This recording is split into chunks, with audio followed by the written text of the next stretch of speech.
ഇപ്പോഴത്തെ ഒരു ട്രെൻഡാണ് നമ്മൾ ചെവി മുഴുവനും സ്റ്റഡ് അടിക്കുക എന്നുള്ളത്. മുകളില്, സൈഡില്, ഉള്ളില്, ഇത് ട്രൈഗസ് എന്ന് പറയും, ഇതിന്റെ മുകളില് ആയിട്ട് ഇഷ്ടം പോലെ സ്റ്റഡ് നമ്മൾ ചെവിയിൽ ഇടാറുണ്ട്. കാണാൻ ഭയങ്കര ഭംഗിയാണ്. പക്ഷെ ഇതിന്റെ ഒരു പ്രശ്നം എന്ന് പറഞ്ഞു കഴിഞ്ഞാൽ നമ്മുടെ ചെവി ഇങ്ങനെ നേരെ നിർത്തുന്നത് കാർട്ടിലേജ് എന്ന് പറയുന്ന ഒരു ടിഷ്യൂ ആണ്. ചെവിയുടെ കാർട്ടിലേജിന്റെ ഒരു പ്രത്യേകത എന്ന് പറഞ്ഞാൽ അതൊരൊറ്റ കാർട്ടിലേജ് ആണ്. അതിലെങ്ങാനും ഒരു ഇൻഫെക്ഷൻ എവിടെയെങ്കിലും ഒരു പോയിന്റിൽ വന്നു കഴിഞ്ഞാൽ ഇത് പെട്ടെന്ന് ആ മുഴുവൻ കാർട്ടിലേജിലേക്ക് സ്പ്രെഡ് ചെയ്യാനും കാർട്ടിലേജ് കംപ്ലീറ്റ് ആയിട്ട് നശിച്ചു പോകാനും, അതുപോലെ തന്നെ ആ കാർട്ടിലേജ് പോയി കഴിഞ്ഞാൽ പിന്നെ ചെവി വീണു പോകും.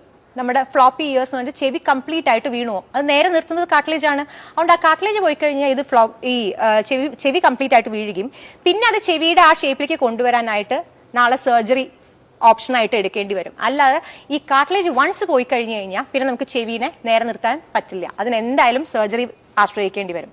അതുകൊണ്ട് തന്നെ ഈ മൾട്ടിപ്പിൾ ആയിട്ട് സ്റ്റഡ് അടിക്കുന്ന ആൾക്കാർ ശ്രദ്ധിക്കുക, എപ്പോഴും അത് സക്സസ്ഫുൾ ആയിക്കൊള്ളണം എന്നില്ല. ഏറ്റവും കൂടുതൽ പ്രശ്നം വരുന്നത് ഇങ്ങനത്തെ എന്തെങ്കിലും ഒരു കോസ്മെറ്റിക് ഡിഫക്റ്റ് ആയിട്ട് വരിക എന്നുള്ളതാണ്.